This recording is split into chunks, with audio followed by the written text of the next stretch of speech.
Some of the hats that we make at Madcap Hats have a belt loop built in so that you can change the trim to match your mood or the occasion that you're going to. So if you're thinking of one of these hats that have the belt loop, or if you have one already, I'm just going to show you how I tie the scarf before it leaves the studio and makes its way to you.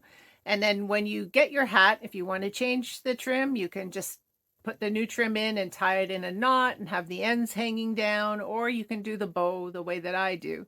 All right, so let's get started. All right, folks, now we're going to dress this hat with the scarf. I start by centering the scarf and going from front to back with this long scarf. So I'm going to just feed each end through a belt loop, one at a time. And sort of as I'm doing it, I'm going to make it so that the seam of my scarf, and I make my scarves, these scarves too, myself. So the seam is going to go down next to the brim. And over on this side, I'm going to feed it through as well. Find it easier to feed a scarf if you can start with a small piece of it and then pull the rest through. So I usually start in the corner and then the rest just comes along. Okay, so I'm going to have it decorated simply so there aren't any ripples or anything at the front. It just gets narrower at the belt loops. So now at the back, how to tie the back. I like to leave a little bit of extra to the end that's going to be the one that I start with. So I'd say maybe an inch and a half. You can decide. It might take you a couple of tries to get, if you want both bow ends to be the same length, so it might take a couple of tries to get that. So we're going to start by going over the one side with the longer side and under, just like you would if you were tying your shoe in a bow, a shoelace. Okay, and you're going to pull it.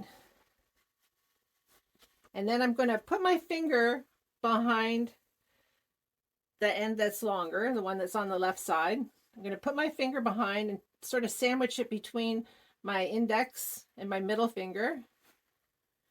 And then I'm going to bring this loop behind it, pull out that first loop,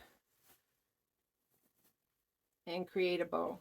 And I find that this bow stays tied, like it doesn't fall apart. Now you can make the little loops in the bow shorter or longer.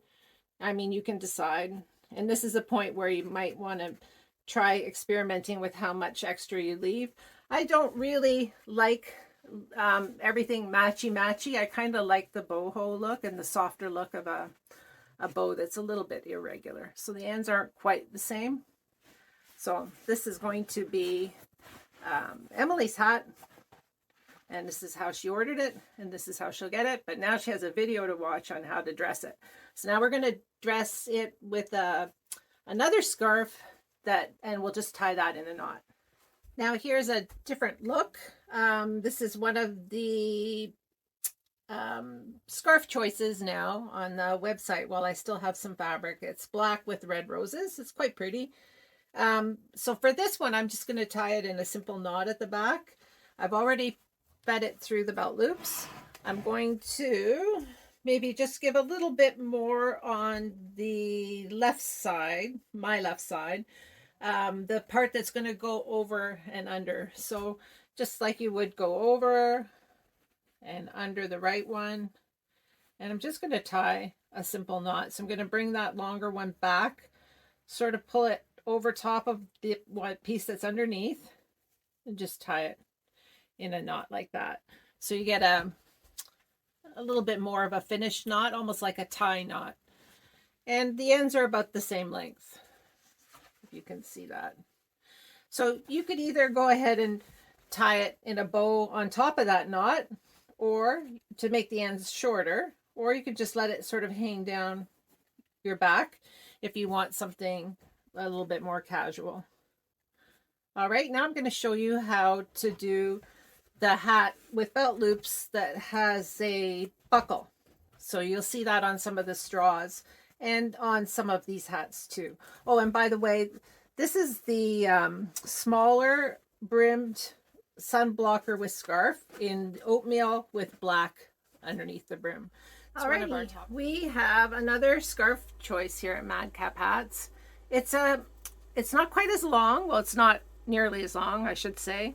It goes around the hat and is usually finished with a coconut shell buckle. So the ends are crisscrossed, and then we use a sliding buckle that goes through each end of the hat. I'm going to show you now how to put that back on if you've taken it off. So first of all, we want to start on one side and put one end of the scarf through from the back to the front. And I'm just going to turn the hat so you can see that. Now, I also mention that we make the hats here, or I make the hats here myself, so they're custom made to fit my hat designs, of course. So it might be a little bit more challenging given the size of the hole in our buckles, but my husband makes these buckles for me, and that's the biggest hole that he can do without breaking the circular shell. They're made from a coconut shell. This one I painted black, but a lot of them come in the natural brown color as well. So now I'm going to come around and do the other side. So this is opposite to the hat with the long scarf. We're sort of feeding it from back to front instead of from front to back. So I'm just going to make sure that those serged ends are sort of tucked under. But I mean, if you want them to show, then by all means you can change it however you'd like. And then I've got two ends now, and I want them to cross like that. So I'm going to slide the buckle onto the piece that's coming from the back of the hat, or facing from the back of the hat to the front, the shorter piece that's just beside this belt loop. And I'm going to leave a little bit on the end just to flare out and make into a bow. So I'm going to pull that fairly tight, and then I'm going to fold this side now and feed it from front to back, so in the opposite direction of the first end. And this is the tricky part, because like I said, these holes could be just a bit bigger, but it is what it is. So I've got one end through now, and now I'm going to go and put the other end through that second hole. This is a kind of a buckle, is called a slider buckle, so it just slides on and off.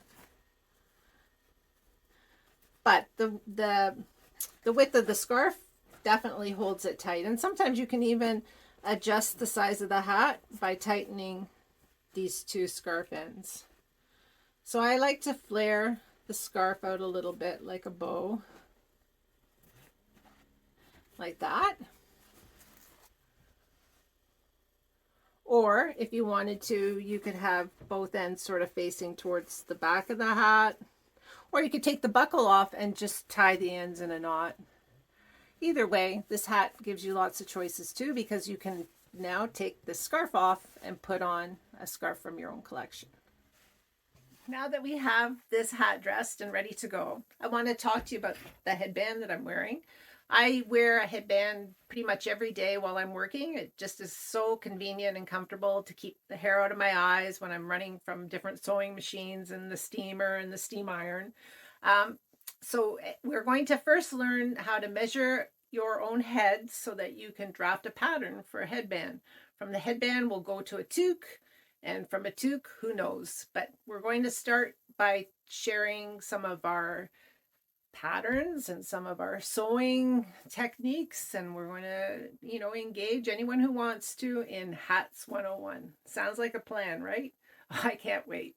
So we'll see you soon, and if you're looking at this video on our website, go over to YouTube and subscribe to Madcap Hats on YouTube. We've just started to upload some videos. I think this one's going to be number 2.